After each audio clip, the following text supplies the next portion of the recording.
கலங்கத்தான் செய்கிறது விழிகள். கல்வி கற்பிக்கும் அனைத்து ஆசிரியர்கள் அவசியம் பார்க்க வேண்டிய பதிவு. ஒரு வார இறுதி விடுமுறைக்கு பின் திங்கட்கிழமை காலை வகுப்பினுள் நுழைகிறார் ஆசிரியை சுமதி. அவருக்கு ஒரு வழக்கம் இருந்தது. அது வகுப்பறைக்குள் நுழைந்ததுமே மாணவர்களை பார்த்து லவ் யூ ஆல் என்று சொல்வதுதான். சொல்வது பொய் என்று அவருக்கே தெரியும். ஆம், அந்த வகுப்பில் உள்ள ஒரேயொரு மாணவனை மட்டும் அவரால் நேசிக்க முடியவில்லை.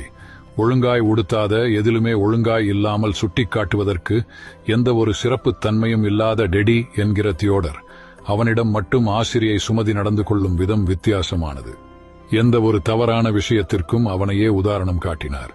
எந்த நல்ல விஷயத்திற்கும் அவனை நிராகரித்தார். அவ்வாண்டிற்கான காலாண்டு பரீட்சை வந்தது. முன்னேற்ற அறிக்கைகள் வகுப்பாசிரியர்களிடமிருந்து தலைமை ஆசிரியரின் கையெழுத்துக்கு அனுப்பப்பட்டன.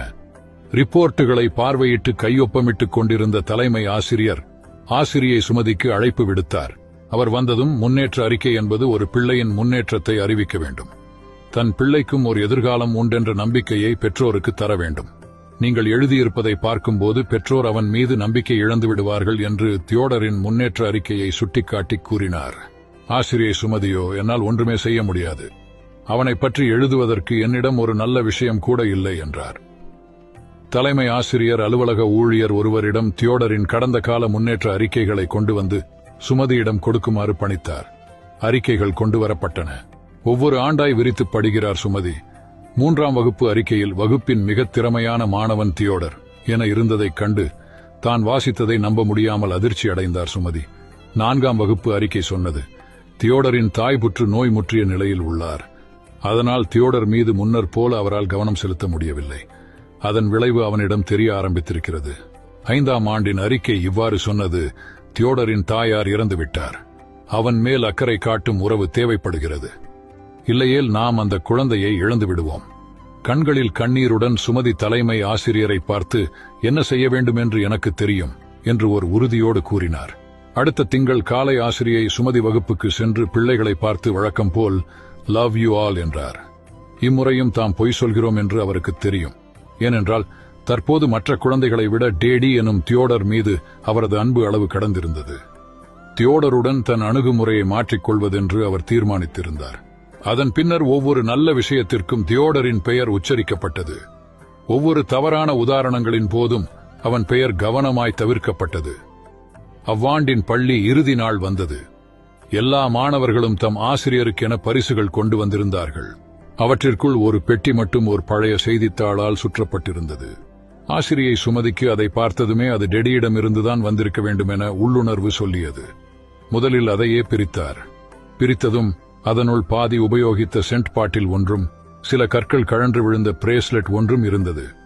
அந்த பொருள் தியோடருடையது என்று புரிந்து கொண்ட முழு வகுப்பறையுமே சிரித்தது. ஒன்றுமே சொல்லாமல் ஆசிரியை சுமதி அந்த வாசனை திரவியத்தை தன் மீது பூசிக்கொண்டார். அந்த பிரேஸ்லெட்டை எடுத்து தன் கையில் அணிந்து கொண்டார். மெல்லியதாய் ஒரு புன்னகையுடன் தியோடர் சொன்னான், இப்போது உங்களிடம் என் தாயின் வாசம் வருகிறது. இறக்கும் முன் அவர் இறுதியாய் வைத்திருந்த சென்ட் இதுதான். இந்த பிரேஸ்லெட் தான் பெட்டிக்குள் வைக்கும் முன் அவர் உடலில் இருந்து அகற்றப்பட்டது. ஓராண்டு கழிந்தது. ஆசிரியை சுமதி மேசையில் ஓர் கடிதம் கிடந்தது. I have seen few more teachers, but you are the best teacher I have ever seen. With love, Teddy. ஒவ்வொரு ஆண்டு இறுதியிலும் ஒரு கடிதம் கிடைத்தது. அதே வரிகளுடன், I have seen few more teachers, but you are the best teacher I have ever seen. With love, Teddy. ஆண்டுகள் பல வேகமாய் உருண்டன. அவர்களுக்கிடையேயான தொடர்பு எப்படியோ அருந்து போனது. ஆசிரியை சுமதி ஓய்வு பெற்றிருந்தார். பல ஆண்டுகளின் பின்னர் அவருக்கு ஒரு கடிதம் வந்து சேர்ந்தது. கடிதம் doctor தியோடரிடமிருந்து. Mrs. Sumathi, I have seen many more people in my life.